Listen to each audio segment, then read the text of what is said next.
So,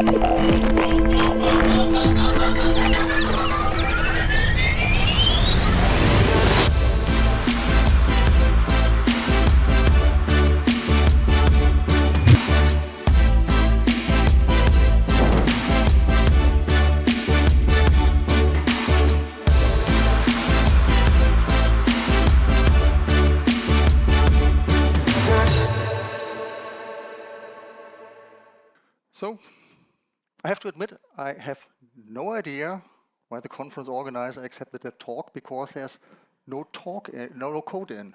So sorry about that. And so for expectations management, just to make clear what I'm going to talk about, because otherwise, in case you want to flee to another room then, I want to talk a little bit about why we need to simplify, where we can simplify, and then give you a few ideas how to do that. But I'm not giving you code examples or anything like that, because for two reasons. The one reason is it doesn't work everywhere. So just giving you a code example, yeah, it's of little power. And I give you something which is more powerful, at least I hope so. Whenever you make decisions, whenever you try to solve problems, you do that in some kind of mental context. And this mental context, that drives which kind of decisions you're coming up, if they're very complex, if they're very simple, if they're like this or that, and so on. And I try to give you a few ideas in the biggest part of my talk, how to basically tweak your mental context a little bit. Let's see how it works. My name is Uwe Friedrichsen. I work for code.talks. And in the internet, so social media, you typically find me with my handle UFried. This is the Blue Sky handle over here, but you also find me on Mastodon, on X, on LinkedIn, and so on. And you can also download the unabridged slide deck. All the slides do not fit in here. That would be something like a little bit more than 1 hour. And speaker deck, and I also run a little blog where I also wrote the ideas down, but just be warned if you want to go to this blog URL and read this. This is a 15-part blog post plus 3 extra parts. It's more like a 150 or 200 pages book, what you get there to read. So it's not just, oh, let's spend 10 minutes and read it up. So it takes a little bit longer. Okay, having said that, let's start with the why. Starting with the why is always good. So why should we simplify? And to explain that, I will start with 2 observations. The first one is IT has become indispensable. What do I mean with that? We have this thing called digital transformation, massively misunderstood. I mean, this digital transformation is something very, very simple. It simply means IT enters areas where it hasn't been before. End of line. That's it. That's digital transformation. And it has a lot of, it's nothing new. We do that for 70 years meanwhile. I mean, in the 1950s, we started digitizing business functions, yeah. Then in the 1970s, we started digitizing whole business processes. In the 90s, with the rise of the internet and e-commerce, we started digitizing the interaction with our customers. And meanwhile, with the rise of APIs, platforms, and so on, we started digitizing whole business models, new business models that weren't possible before, what we're doing now. And this has several consequences. I mean, one of the consequences is IT and business have become inseparable. They're the same thing, same side of the same coin. The other side is customer and markets. So, and this has more consequences in terms of that IT must be reliable, it's indispensable, it must be up and running. If IT is down, people suffer, people have problems, people have stress. And it's not enough that it's running. We must be able to change it as it's needed from the business side, because again, inseparable. And so if we can't change IT reasonably fast, people suffer, people have stress, people have a bad time. Not a good idea. So actually we inherited this kind of Peter Parker problem. So, you know, with great power comes great responsibility. We never asked for that responsibility. We just wanted to have fun coding. But now we have this stupid responsibility and we have to live up to that. Which brings me to the second observation. We're drowning in complexity. basically all system landscapes I've seen, they're so complex. Nobody only partially understands what's going on in there. And huge modernization backlog, and.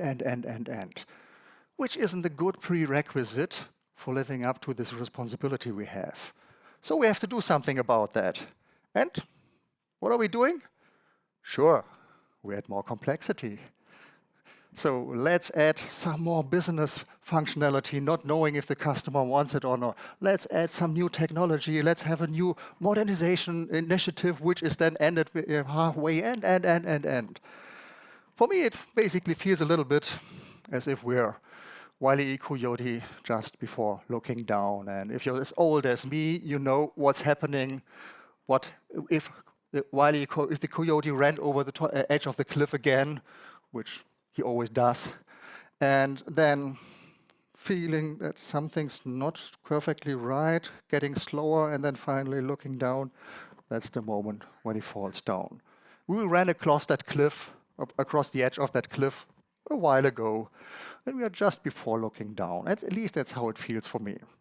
And so, yeah, we need to simplify. So manage our complexity. But, you might say, just one moment, Uwe. You just talked about digital transformation, that IT enters areas where it has not been before. That's digital transformation, that's ongoing. So we need more complexity, don't we, to live up to this digital transformation? And that's where the what comes into play. So what can we simplify? We have to distinguish essential complexity and accidental complexity. Essential complexity is the complexity we actually need to solve a problem. If we talk about digital transformation, that's over there. Essential complexity is everything else we're doing on top of that, all the complexity not needed to solve the problem. When we talk about simplification, we cannot reduce essential complexity. We have to do that. We have to live with that. We have to reduce accidental complexity. Now you might ask yourself, is it worth it? Isn't that 90% and that's 10%? And so is it even worse starting with simplification? Actually, most studies show it's more or less the other way around. So in most companies, we see something like less than 20% essential complexity in the IT landscapes and more than 80% accidental complexity. So layers and layers of complexity, systems never shut off, lots of business functionality which nobody needs or even wants, and. So I talk about a few of those. So yeah, it's worth starting with it. I mean, assume you go down from the current system landscape complexity to just 1/5 or 1/10 of it. Wow, that would be cool, wouldn't it? And then we can even use AI, and then we have a real great time. But without solving these problems, well, we just accelerate these kinds of problems if we use AI. That's a problem that we still have to solve, but we'll figure a way out over time how to do that. And that's also not the core of the talk. Core of the talk is what we want to do is we want to minimize accidental complexity and at the same time maximize effectiveness. And that's something often misunderstood. Often people confuse effectiveness and efficiency in some way. Efficiency is trying to complete a task, a given task, with the minimum amount of capital investment. So minimal effort, minimal time, minimal money, everything, resources in that end. And there's a value in it. The problem starts when you only focus on efficiency, which most companies do, and forgetting to look at effectiveness. Effectiveness is doing something that is desired, which creates business value. And for some reason, it's outside the scope of this talk. I've got a whole talk called Forget Efficiency, where I break that down. Companies have forgotten how to, or most companies do not know how to look actually for business value. And stuff that you introduce into IT, which doesn't create value, well, is accidental complexity.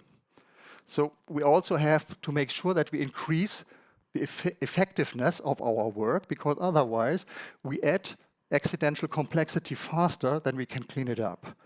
So these are the both directions. And as with all optimizations, we optimize at all levels. And as IT systems live very long, we also optimize over time. Okay, then let's move on to the how. What can we do? And I've collected 10 ideas that you can ponder. So I said over all levels, starting at high level, going further down more to the development, software development level, and at the end going up again, so to a more general level. So depending on your role, different ideas may speak more to you or less to you. So pick your ideas. Let's start with number one, uncertainty. Companies, the markets, most markets these days are VUCA, volatile, uncertain, complex, ambiguous, which means we have no idea what our customers want next. Actually, the customers also do not know what they want next. But what they know is if they see something, if you like them or not. So you have to present them an idea and then get the feedback to figure out, do you like it or don't you like it? However, most companies still act as if they know what the customers want.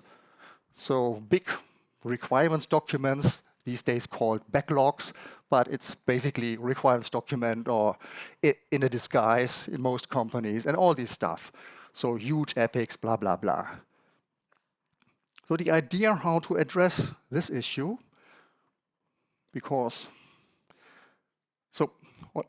let's add one more observation in there. There are a lot of studies out there which say, or which prove that around 80 to 90% of all business requirements that are implemented are either waste or destroy value. So that's 10 to 20% in the average company of all requirements that create business value. That's all code that clutters your code base, that you have to work around with every change that you're doing to figure out the right place where you can still, even through this, just assume 80% of that's gone. Wow, we could breathe again. That would be cool, wouldn't it? And so an idea for the product manager is basically to go from typical requirements or user stories to hypothesis-driven development. The difference is, usually the typical user story is, as a user, I want. No, you don't know shit what the user wants. You have no idea what the user wants. Even the user does not know what they want. They can only tell you in hindsight if they want it or not. And so let's move on to hypotheses. A hypothesis is saying, I think the user may want blah, blah, blah. And here's something we can measure to figure out if I'm on the right track or not. And then something happens in the heads of the product managers. I once discussed with Edwin Cockcroft, former CTO of Netflix, where he said, it took us 2 years for our product managers to learn this story, not to think in epics anymore. But what happens is, and what they did there was going through hypothesis-driven development, so saying, do I really want to invest $1 million on this new idea that I think our users will love, knowing that 9 out of 10 ideas that I ship, the users do not love, but do not care about or are really annoyed by? So maybe let's break it down in a series of smaller questions. Let's invest 50,000 euros here, 30,000 here, and so on, and ask smaller questions and ship more often. And then get the feedback. Look at the numbers and say, okay, no, maybe it wasn't a good idea. Oh, yes, no, maybe we have to pivot a little bit, and so on. And so you get a lot less complexity in your systems. And if you're not yet ready to go for hypothesis-driven development, at least you can start measuring the impact of your features. How often are they used? How often are they clicked? So not if so this typical A/B testing, should we make this label over here light blue or dark blue or something like that, but a business feature. How is it used? Do customers care about it or don't they? And then with those numbers, Go to your product manager, say, have you time for a cup of coffee? Here are just some numbers, because I've seen you're always shooting in the dark, and here I'll give you the number, the feedback that you're needing to make better decisions. I'm not telling anybody else, just for you. And probably that person will eventually, if it's a smart person, move on towards hypothesis-driven development. I said feedback loops, which brings me to the next one. We need feedback loops. We need more feedback loops. I mean, missing feedback loops are basically the root of all evil. If feedback loops are missing, so if somebody who makes a decision does not see or even feel the consequences of their decisions, we're usually in deep trouble. We see that everywhere. However, companies are usually process-driven, one-way street. So because we don't need to learn anything along the way, we don't make mistakes, it's all in the process. The process is perfect, isn't it? And so we're on a one-way street, but this doesn't work very well. We need the feedback loops to learn, to see what are the consequences of our acting. And we need it at all places, which avoids a lot of complexity, because then suddenly, if somebody comes back to you and say, oh, did you realize that what you just decided has these effects over downstream over here? Most of the time, the people do not say, hey, I do care shit or something like that. They say, oh, wow, I wasn't aware of that. Is there a better way to do things? And now we can reduce complexity again. Therefore, implement the feedback loops across the IT value chain. And if I say IT value chain, it starts with a business idea, and it ends with the user giving feedback to the person who had the business idea. Whole value chain. So connecting decision makers to their consequences. Or create actual cross-functional teams, which is even a better idea. And most importantly, make them responsible for the results. Responsibility means you feel the consequences of your acting, and that's a great thing. If you're not responsible, why should you care? Agile, so the typical enterprise agile and DevOps doesn't help. Usually they just add several more layers of indirection and process steps and so on. So try to work around them. We have a lot of good ideas in the original ideas of DevOps, the 3 ways of DevOps, product thinking, team topologies, unfix, all these things. You can look it up here. Number 3, we go a little bit further down, closer to development. You know, there's always at least one thing per year in IT, because we are so fashion driven. I mean, we are the #1 fashion industry. It's not clothing, it's IT. We love fashions, we love hypes and so on. And the industry picked that up, and they know how to keep us in a constant state of anxiety. Oh, if you do not learn this, hey, look over there at the supermarket cashier. That's maybe the best thing you can still do if you do not learn this one thing, and unless we automate them too. So, and whoa, they're perfected. So this FOMO, fear of missing out. I'm in this industry for more than 40 years meanwhile. I lived through way more than 100 of these fashions, where I'm gone if I do not pick that up. I didn't pick up a lot of things. I looked at them saying, well, this one's worth picking up, this one's, no, not. And hey, I'm still here. Good news. So allow yourself the luxury of an own opinion about things. Do not simply talk, so your opinion should not be just a repetition of something somebody else told you, but your opinion. And then we're getting closer. So do not fall for the hypes. Only use new technology if you really need that, not because somebody tells you everybody else is doing that. I do not care what everybody else does. You know, maybe the sentence from your parents, and if everybody else is jumping from the bridge, are you jumping too? Well, we hated that sentence. We really hated it. But there was a bit of truth in it, wasn't it? Yeah, and we're jumping from the bridge all the time in IT.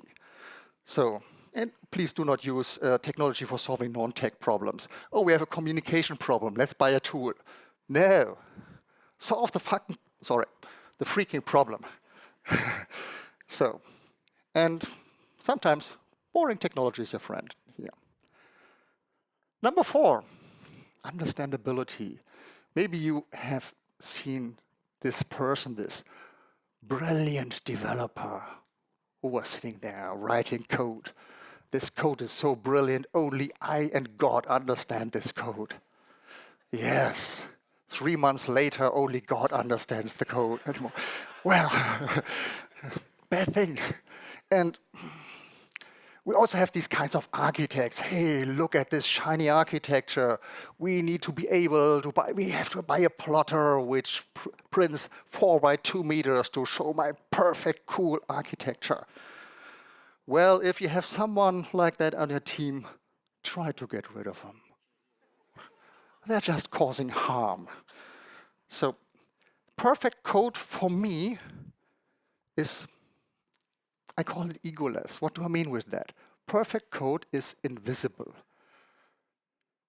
If you read that code, the code disappears, and the only thing that's left is you see a solution to a problem. That's perfect code.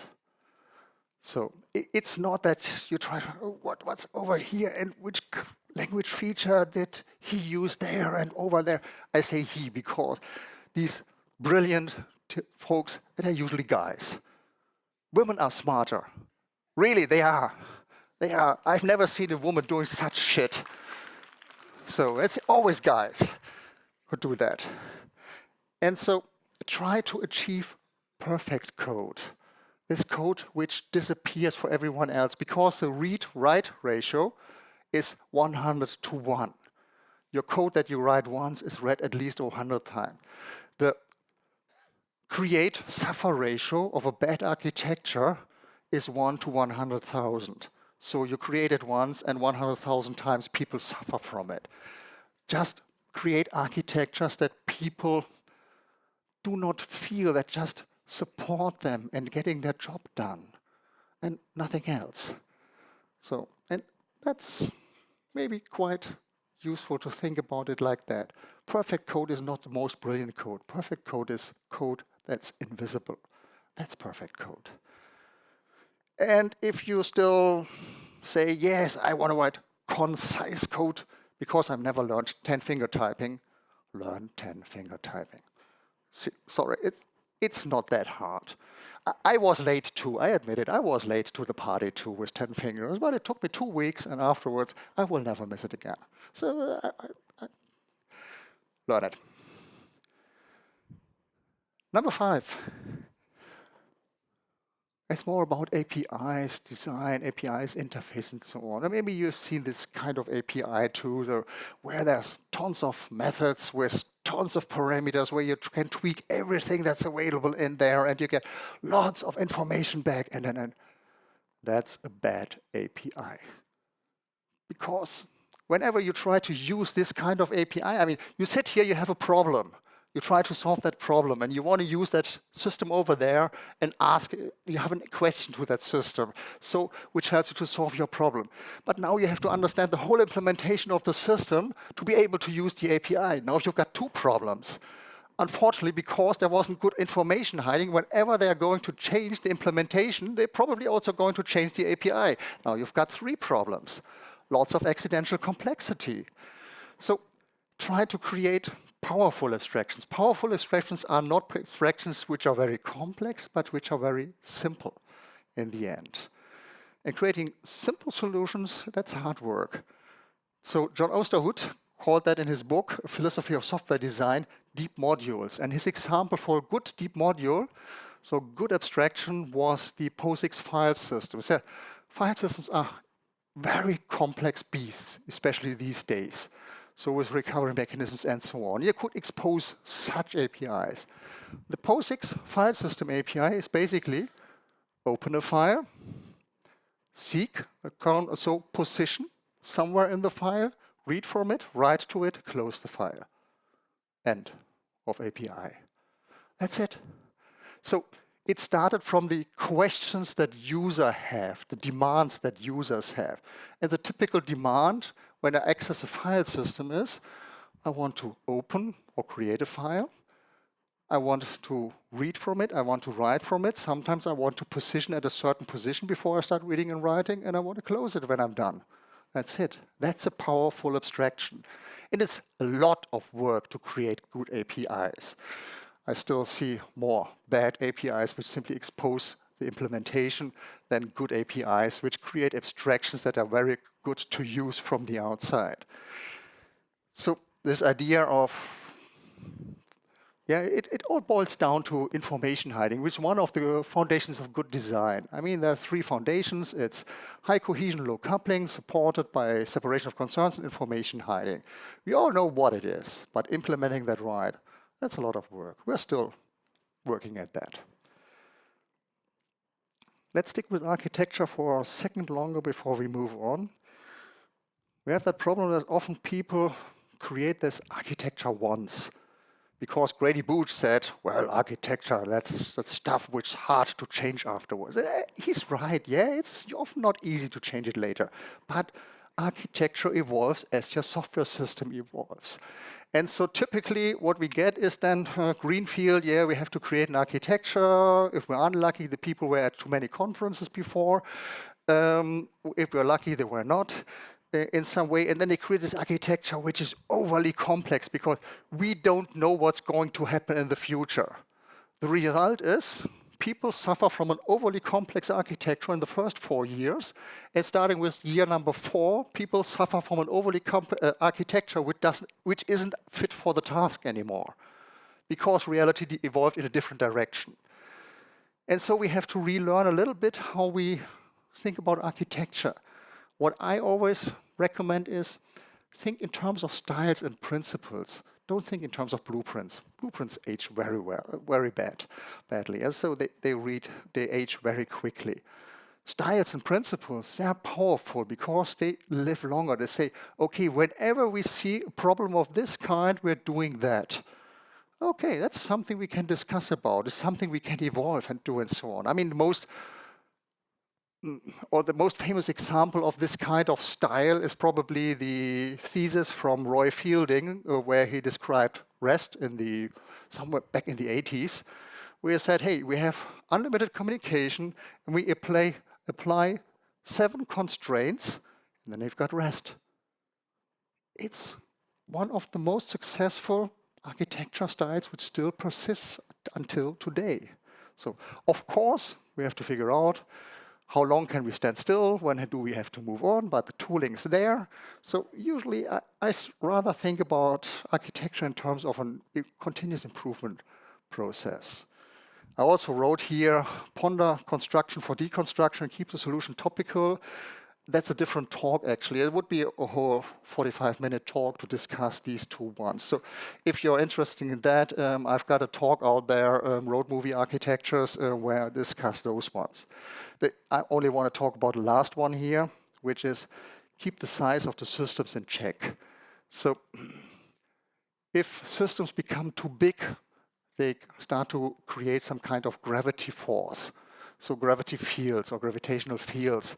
A former colleague of mine once gave a talk about black holes and strange attractors, where he talked about big systems. And just to be clear, in the age of post-microservices, if I talk about a big systems, I'm not talking about 500,000 lines of code. That's a medium-sized system. I'm talking about 2, 4, 10, 20 million lines of code. These are big systems. They have this tendency suddenly to attract all kind of functionality from their environment, and you can only implement all this other stuff which actually doesn't belong into the system by putting it into the system, and you get a mess. Lots of accidental complexity. So try to make sure that your systems do not become too big.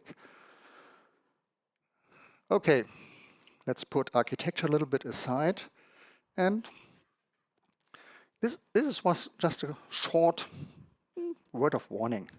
I'm working with distributed systems for more than 30 years, meanwhile. I'm working quite intensely with them. So especially over the last 15 years. And I think I begin to understand one or two things about them. Distributed systems are hard.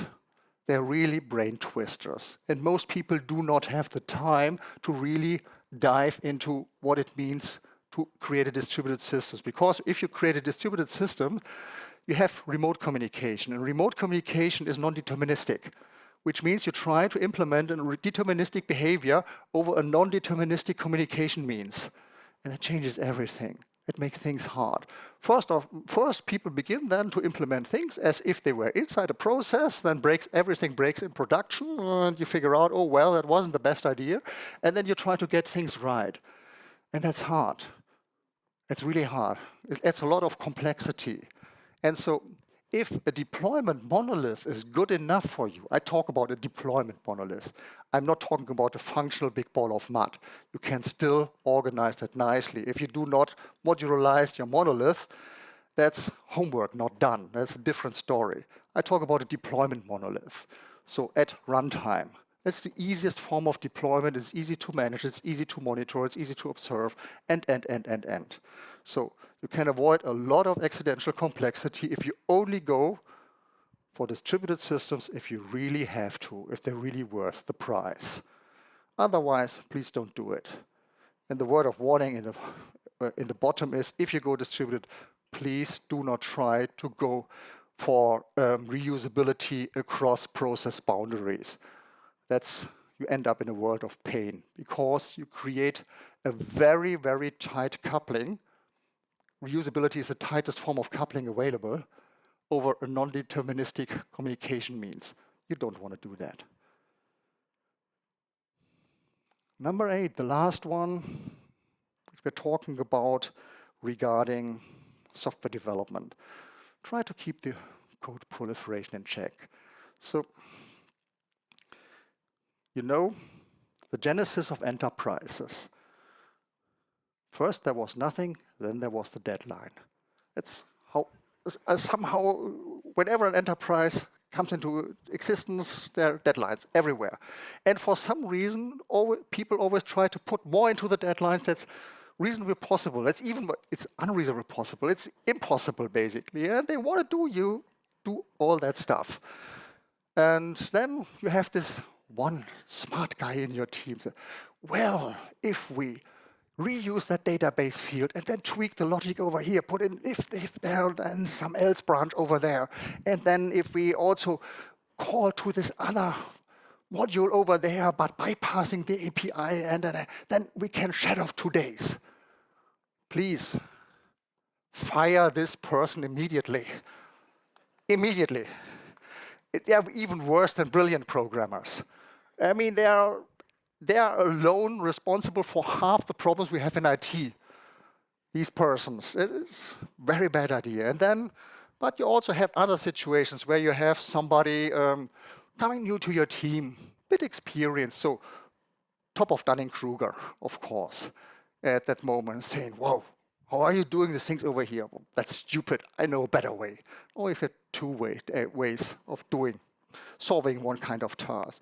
Then somebody else comes along, also very smart. Now you have 3 ways, and so on. And eventually, then some junior developer comes along. Unfortunately, you don't have the time to tell that person or to really mentor that person, probably. And so here's a ticket, try to get along, and they try to get along, and now you have a 6th way, a 7th way, 8th way of doing things. Lots of unwanted complexity. Therefore, first of all, avoid these quick hacks and optimizations. They're not worth it. Most importantly, effort is not negotiable. If you made an estimation, you made an estimation. If somebody comes along and says, well, and if you estimated, I am able to do as a team 5 user stories, and somebody says, but we need 8, you say, okay, which 3 do I need to throw away? Then, if you need the other 3. We said 5. If you say, well, maybe we are able to do the 8, why should I, as a product manager, ever believe you again? The next time I want 10 from you, and the next time I want 12 from you, because your estimations are worth nothing. You just admitted it. So efforts, estimations are not negotiable. You can negotiate content, time, everything, but not effort. That's important to understand. So, and there's one more thing which is very important, that is a team has kind of a shared memory. So a team is a higher order system consisting of several humans. And it creates its own habits, its own memory, its own norms, values, and so on, which lives longer than the persons in the team. So persons can get into the team and out of the team. There's a memory, but you have to foster it, to nurture it. And so what I recommend is use more than one pair of eyes when you look at code. Make reviews, make pair programming, make ensemble programming, not for controlling, but for nurturing this common understanding, for nurturing the team memory. And also, if possible, some train and explain sessions where you say, okay, let's refresh how we are doing things over here. It's a great place where then the smart person, no matter if up on the top of the curve of Dunning-Kruger or not, can say, well, isn't there a better way to do that? Yeah, okay, maybe there's a better way to do this, so we can evolve and so on. But nurture this team memory. And for the places in time where you don't have too much time to mentor this junior developer, document a few of those things. The second last one, we're getting close to the end now. Moving a little bit up. Often, people lack context. They have some kind of blinders, voluntary or involuntary. And so they make a local decision optimized for their local context. The problem is that several hundred local decisions or local optimizations usually do not lead to a global optimization. Usually they lead to a big mess, lots of accidental complexity, nothing fitting to each other and so on, and a lot of other problems. And therefore, avoid those local optimizations. You yourself can try to learn things outside your domain. What are the other teams doing? What's operations doing? What's the business side doing? And so on. And it will change the way you're making decisions because you have a bigger context when you make a local decision. And that's very important. So it will not create more effort. It will be different and better and less complex typically. If you're able to, so if you're in the position to get rid of projects and move over to product development, please do that because projects are actually blinders by definition. Time, scope, budget. I don't care what's happening left or right from me, and I don't care what happens after the project end date. Bad thing. And the last one that I would like to talk about is complexity bias. For some reason, we adore complexity. We love it. And companies love it too. If it's not complex, it can't be good. We have a bias in our mind that we love that stuff. And and this way we create a lot of unneeded complexity in our systems, in our landscape. The brilliant developer is one of the examples. Very often this person is admired. Oh, I want to be as cool as that person. No, please do not.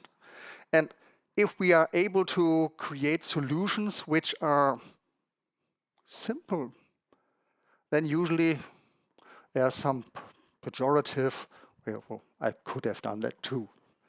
That can't be something. No, you could not have done that too. Coming up with a simple solution is lots and lots of work.